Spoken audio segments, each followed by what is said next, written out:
Salut à tous et bienvenue sur Geeko World. On est le lundi 11 novembre 2024 et on va regarder l'actualité manga anime du jour avec des bonnes nouvelles pour ceux qui sont fans de Kaguya-sama Love is War ou encore Oshinoko parce que Aka Akasaka revient déjà avec un tout nouveau projet. On va en parler en détail. Donc sinon, pour ceux qui découvrent la chaîne, bienvenue à vous. Ici on parle d'actualité manga et animé sur YouTube. Voilà, et sans plus tarder, trêve de blabla, on va directement commencer avec l'actualité anime manga du jour. Déjà, de nouvelles précisions au sujet d'un nouveau manga par l'auteur de We Neverland qui va très prochainement commencer donc dans les pages du Weekly Shonen Jump. Il s'agit de Sidecraft no Seichu Sueri. C'est un nouveau manga, comme je vous l'ai dit. Alors, le visuel laissait sous-entendre que ça serait un manga d'espionnage, ou en tout cas un manga un peu à la Sherlock Holmes, enquête, etc. Mais finalement, ça n'a pas loupé, hein. Parce qu'en fait, on sait déjà qu'il s'agira d'une comédie romantique à suspense centrée sur un groupe de détectives. Voilà.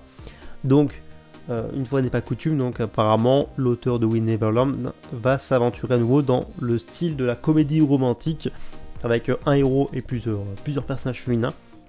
Un héros masculin et plusieurs personnages féminins. C'est bien. À voir ce que ça donnera, ça va être original, mais je trouve ça dommage qu'un auteur prenne pas le risque de faire quelque chose de différent par rapport à ce qu'il avait déjà proposé. C'est pour ça que par exemple, je vous ai évoqué Aka Akasaka juste avant. Aka Akasaka, c'est un auteur que j'aime bien parce que il se risque à des choses. Il s'aventure, en fait, il se renouvelle à travers ses récits, à travers les œuvres qu'il propose. Et il y a d'autres mangaka comme ça, hein, et je trouve que rester cantonné à un style ou un genre, voilà, c'est pas forcément terrible. Parce que l'auteur va aller là où ce qu'on l'attend. Et moi je préfère quand un auteur ou un réalisateur ou peu importe nous surprend et va justement à contrario où ce qu'on l'attend pas. On va faire un point sur les classements, enfin sur le classement Weekly Oricon, enfin bref le Top Oricon. On va regarder les mangas qui se sont le plus vendus là sur la période. Et c'est un peu une hécatombe, hein. Pour les nouveautés du Weekly Shonen Jump, en vrai il y a eu de la casse, hein. Il y a vraiment eu de la casse. Parce que par exemple toutes les nouveautés là que vous voyez n'ont pas été classées. Donc les estimations, par exemple si je te prends par exemple là Exorcist Kiyoshi, enfin Kiyoshi là, Ultimate Exorcist Kiyoshi, estimation des ventes 4000 copies écoulées, sachant que le manga en plus avait un bandeau publicitaire en librairie japonaise, un bandeau publicitaire noté et rédigé par Eiichiro Oda. Donc il s'agissait d'une opération marketing. Donc en disant manga mis en avant par Eiichiro Oda, donc l'auteur de One Piece, pour rappel pour ceux qui ne savent pas. Donc voilà, ça n'a pas trop marché visiblement. À voir si dans les prochaines semaines le manga va se relever, je pense pas. Mais bon, après je peux me tromper. Kill Blue non plus, pas classé. Kill Blue aurait fait un peu plus de 6000 copies. Voilà, 7 tomes. Peut-être que, je sais pas, à voir si le manga arrive à passer rapidement les 10 000 exemplaires ou pas. Witch Watch, bon. 15 000 copies, ça pareil c'est cohérent par rapport aux ventes habituelles. On est à 19 000 copies, enfin quasi 20 000 copies pour Akane Banashi, c'est très bien, ça augmente même je crois, si je dis pas de bêtises. Sakamoto Days c'est en très très grande forme, hein.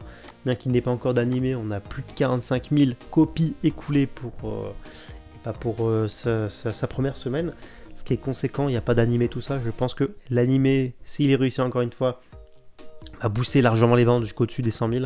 On verra bien. Et le Ranmari One Piece, hein, plus de 600 000 copies écoulées, bien sûr, c'est pas une surprise du tout, bien au contraire. Donc voilà pour le point sur les ventes de manga au Japon. On en reparlera plus en détail la semaine prochaine. On va traiter sans plus tarder, sans suspense, de la news. Je vous l'ai teasé tout à l'heure sur les réseaux. Aka Akasaka, pardon. Donc l'auteur connu notamment pour Kaguya-sama Love is War, où il était au dessin et à la fois au scénario. Il est connu aussi pour Oshinoko, deuxième gros succès en tant que scénariste. Va revenir avec un tout nouveau manga fantastique en 2025. Bien sûr, je vais pas vous laisser avec ce peu d'informations, je vais vous en donner beaucoup plus. Mais bien sûr, il revient en tant que scénariste, hein, parce que si vous aviez manqué à l'époque la news, Aka Akasaka a pris sa retraite de mangaka dessinateur. Il a toujours un statut de mangaka / scénariste, mais il a arrêté totalement sa carrière de dessinateur. Voilà, donc ça, c'est terminé.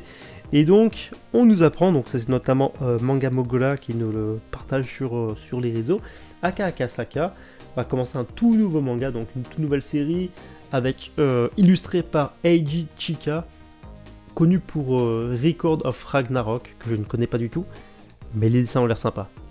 Ça sera bon au printemps 2025, donc ça sortira au printemps 2025, et ça sera publié dans le Weekly Young Jump, donc voilà, Weekly Young Jump, magazine qui a l'habitude de voir Akasaka publié, et la composition de la série sera faite par Aoi Kujira, donc je ne sais pas ce qu'ils entendent par composition, peut-être les brouillons, voilà, l'art final sera peut-être rédigé par du coup Eiji Chika. Au scénario on aura Akasaka, et donc après peut-être tout ce qui est brouillon, Nemu ou dessin préparatoire, Aoi Kujira. Bref, apparemment il s'agirait d'une, comme je vous l'ai teasé juste avant, une série fantastique. Écoutez, une très bonne nouvelle, parce qu'en tant que scénariste, Akasaka, bien que je suis pas un gros fan, je fais partie des personnes qui n'ont pas vraiment accroché au délire de Kaguya-sama Love is War, mais en termes d'écriture, honnêtement, il n'y a pas grand chose à dire. Juste que le délire, moi, m'avait pas emporté, mais ça reste une très bonne œuvre. Vraiment, d'un point de vue purement qualitatif, c'était qualitatif. Oshinoko, il n'y a rien à dire non plus.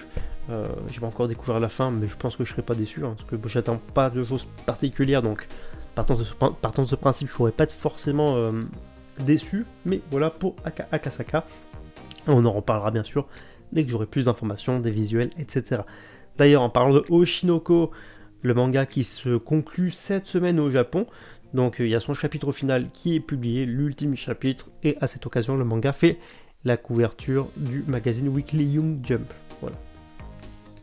On enchaîne avec l'anime Gogo Loser Rangers, donc à savoir Ranger Reject, enfin bref, il y a plein d'appellations pour ce manga là. Le manga par l'auteur de Gotobuna Nayobe, The Quintessential Quintuplex en français. La saison 2 débutera au mois d'avril 2025, il y a eu un nouveau teaser, voilà, nouvelles images de l'anime, un tout nouveau poster, pareil, poster qui claque, et j'avais les tomes, mais j'ai toujours pas commencé le manga, hein, mais il paraît que c'est très très bien. On a un One Piece, on a appris que One Piece va à nouveau rentrer en pause, pour plus de 2 semaines de pause. Le manga ne sera de retour qu'à partir du numéro 51 du Shonen Jump, qui sortira officiellement au Japon le 1er décembre. Donc en gros, si vous lisez les leaks, chose que j'encourage pas forcément, mais si vous lisez les leaks, voilà, vous l'aurez un petit peu avant votre chapitre. Il y a des gens qui s'inquiètent beaucoup sur les réseaux sociaux parce que Shiroda prend beaucoup de pauses en ce moment. Moi perso, ça m'inquiète pas. Ok, là il va prendre une pause de 2 semaines, mais justement la pause de 2 semaines qu'il a pris il y a pas très longtemps encore, c'était pour bosser, on le sait, c'était officiel, c'est la raison officielle, c'était pas pour des problèmes de santé, parce que sinon des fois on nous le dit clairement, mais c'était tout simplement pour bosser sur la série live action de One Piece sur Netflix. Donc là qu'il prenne 2 pauses en fait pour lui-même ou pour des vacances ou autre, enfin non, c'est pas plus que ça. Voilà, ça m'inquiète pas plus que ça. Si c'est vraiment régulier, il y a encore dans les mois à venir encore plusieurs fois des pauses de 2-3 semaines, voilà, peut-être qu'elle sera plus alarmant, mais là ça m'alarme pas. Et puis surtout qu'il prenne son temps, parce que moi je suis pas pressé de lire One Piece. Déjà maintenant je vais arrêter de le lire en pré-publication perso, mais voilà, moi ça me dérange pas qu'il prenne tout le temps qu'il veut, qu'il change de rythme, ça dérange pas. Moi perso je trouve que c'est une bonne idée, mais je trouve que voilà, là-dessus je voulais dire que pour moi il n'y a rien d'alarmant. On suivra l'affaire bien sûr, mais faut pas vous inquiéter. De toute façon, si on a des informations plus importantes, je vous les partagerai. Gintama s'est offert en fait un nouveau visuel le temps d'un nouveau comment dire, un grand vote de popularité. Voilà, visuel qui claque. Gintama, c'est assez sous-estimé comme œuvre en France. C'est très drôle, mais il y a des moments de badassitude ultime. Et je trouve que là-dessus, pour ces moments de bravoure, le manga est un peu sous-estimé.